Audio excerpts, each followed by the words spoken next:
Hello, good morning all of you. 6 Hindi medium आपके science की class. बेटा आपका रिवीजन चल रहा है 4, 5, 6 का। 4, 5, 6 के अंदर आपको जो है 4 चैप्टर का रिवीजन हो चुका है। 5 चैप्टर का भी रिवीजन आपका लगभग कंप्लीट है। 1-2 टॉपिक आपके 5 चैप्टर के रह गए हैं, जो आप देख लीजिए। 5 चैप्टर में आपका जो टॉपिक है वो आपका जो बचा है उसमें क्या है, वाष्पन तक आपका कंप्लीट हो गया था। अब आपका है पदार्थों का पृथक्करण।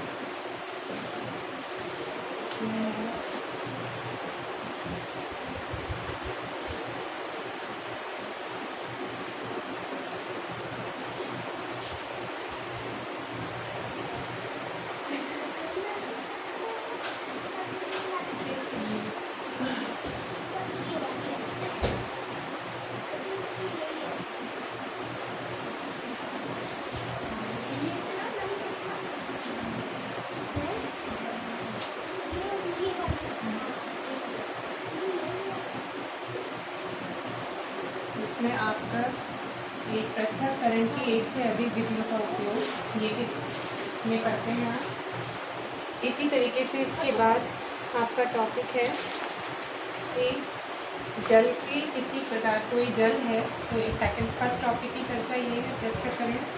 सेकंड टॉपिक की चर्चा है क्या जल किसी पदार्थ की कितनी भी मात्रा को घोल सकता है।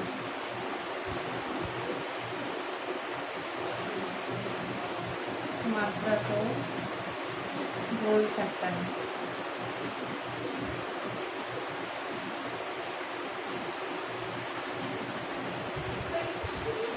तो ये आपके 2 पॉइंट हो गए।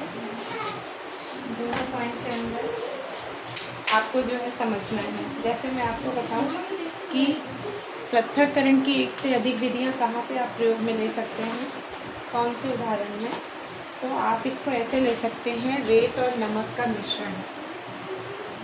इसके अंदर रेत और नमक का मिश्रण, तो इसमें आपको एक से अधिक जो है विधियां काम में आ जाएंगी, क्योंकि रेत और नमक के मिश्रण में आप सबसे पहले ये देखोगे कि किसी भी जैसे आपका कोई भी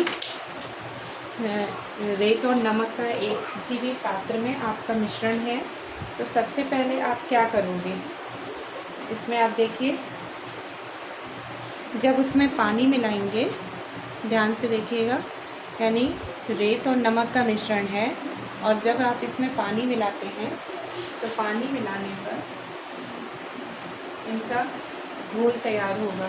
उसके बाद आप कुछ समय के लिए इसको शांत से छोड़ देंगे, तो आपका यहाँ पर अवसादन, यानी अगर शांत छोड़ दिया आपने तो एक तरीके से अवसादन हो जाएगा मिश्रण का, और फिर अवसादन के बाद इसको आप छान लेंगे तो वो आपका यानी उड़ेल लेंगे, तो ये निस्तारण हो गया।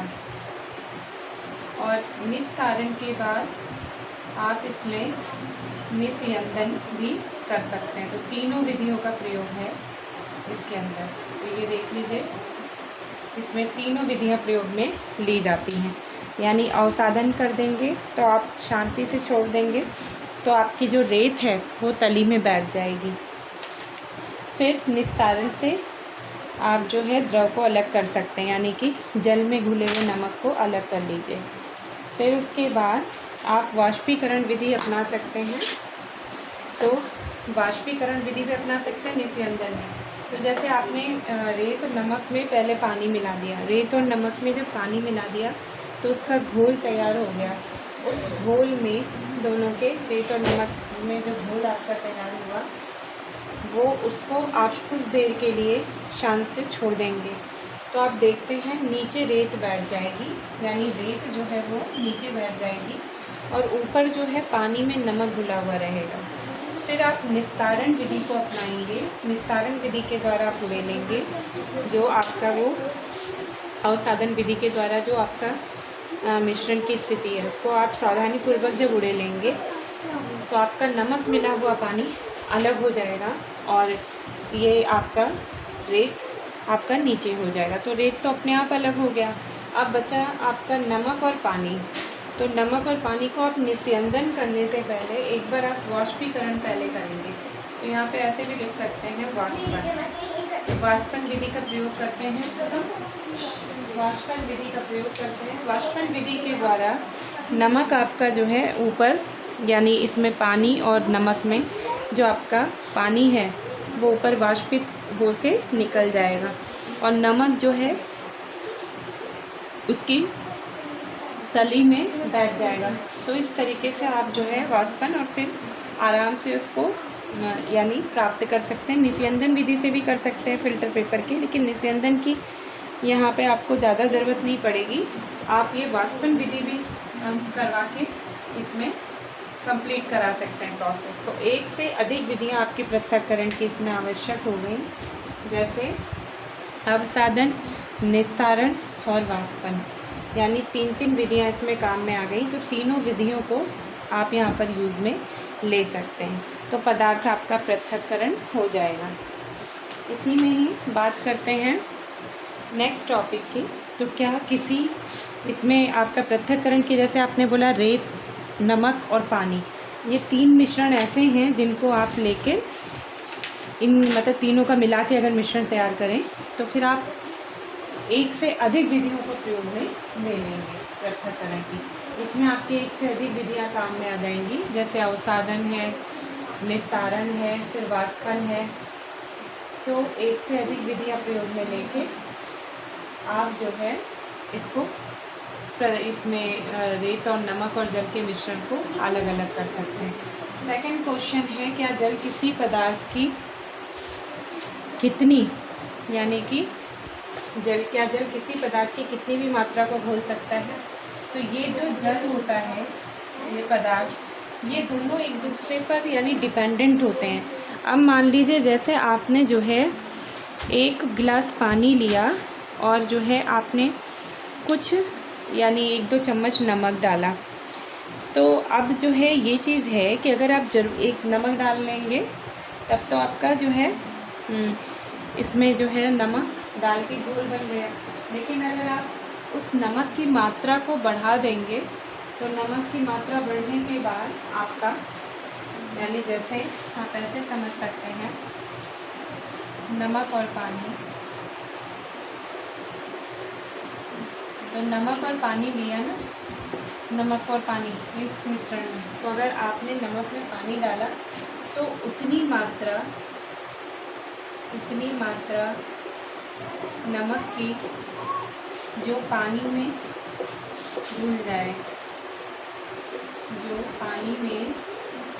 घुल जाए, ठीक है। तो ये जो पानी में जो उतनी मात्रा घुल जाए तो वो आपका संतृप्त विलयन कहलाता है। संतृप्त विलयन कहलाता है। और अगर आपने ज़रूरत से ज़्यादा पानी डाल दिया, ज़रूरत से ज़्यादा पानी डालने पर आपका वो जो जितनी मात्रा चाहिए जल में नमक की, उससे ज़्यादा आपने नमक डाल दिया तो वो घुलेगा ही नहीं। तो इतना, इसका मतलब ये हुआ कि पर्याप्त मात्रा जितनी होती है किसी भी मिश्रण में, यानी किसी भी मिश्रण में पदार्थ की, किसी भी पदार्थ के घोलने की जो पर्याप्त मात्राएं होती हैं वो आपकी संतृप्त विलयन कहलाती हैं। तो ये ध्यान रखिएगा, जैसे उतनी मात्रा नमक की जो पानी में घुल जाए, संतृप्त। अगर आपकी अधिक मात्रा हो गई, यानी अधिक मात्रा नमक की, तो वो पानी में नहीं घुलता, पानी में नहीं घुलता, पानी में नहीं घुलता। तो ये स्थिति आपकी आ जाएगी संतृप्त विलयन, असंतृप्त विलयन की। तो इस तरीके से आप समझा सकते हैं कि जैसे संतृप्त और असंतृप्त विलयन क्या होता है। तो एक बार बेटा मैं आपको रिवीजन में आज लेसन 5 आपका कंप्लीट करा रही हूँ।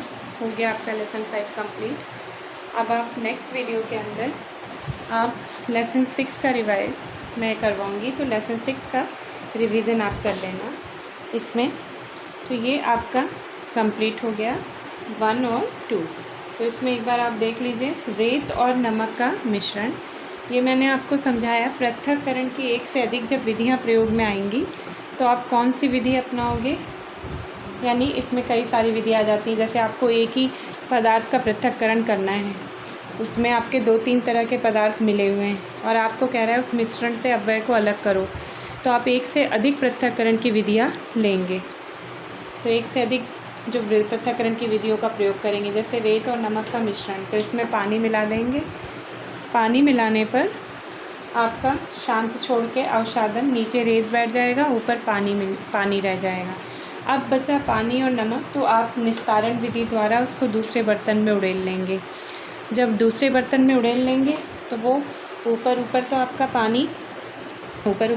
जो है पानी रह जाएगा, उसको सहारे से जब उड़ेलेंगे तो नीचे तली में तो रेत बैठी होगी और फिर आप उड़ेलेंगे तो पानी दूसरे पात्र में आराम से ले सकते हैं जिसमें नमक और पानी मिला हुआ है।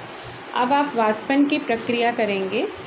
वाष्पन की प्रक्रिया के दौरान उड़ जाएगा जो पानी है, फिर नमक शेष बच जाएगा। वो आपका, यानी एक से अधिक विधियाँ आपने प्रयोग में ली। सेकंड टॉपिक की चर्चा है, क्या जल किसी पदार्थ की कितनी भी मात्रा को घोल सकता है। ये आपसे एक क्वेश्चन पूछा है कि क्या जल किसी पदार्थ की कितनी भी मात्रा को घोल सकता है, तो आपका जवाब होगा यहाँ पर कि नहीं। नमक और पानी जैसे आपने मिश्रण तैयार किया, तो उतनी मात्रा जो नमक को पानी में घोल सके, यानी उतनी मात्रा नमक की जो पानी में घुल जाए आसानी से, तो वो संतृप्त विलयन हो जाता है अगर घुल जाए तो। और अगर आपने नमक की मात्रा अधिक कर दी तो वो पानी में नहीं घुलेगा, तो वो आपका अवशेपित, एक तरीके से अवशेपित अवस्था में रहेगा, अवशेप बनाता हुआ, यानी नीचे बचा रहेगा तली में, तो वो आपका विलयन असंतृप्त विलयन है। तो इस तरीके से आपका आज 5th चैप्टर भी कंप्लीट हुआ। अब नेक्स्ट जो है आपका 6th चैप्टर रिवाइज में लूँगी। Okay, bye.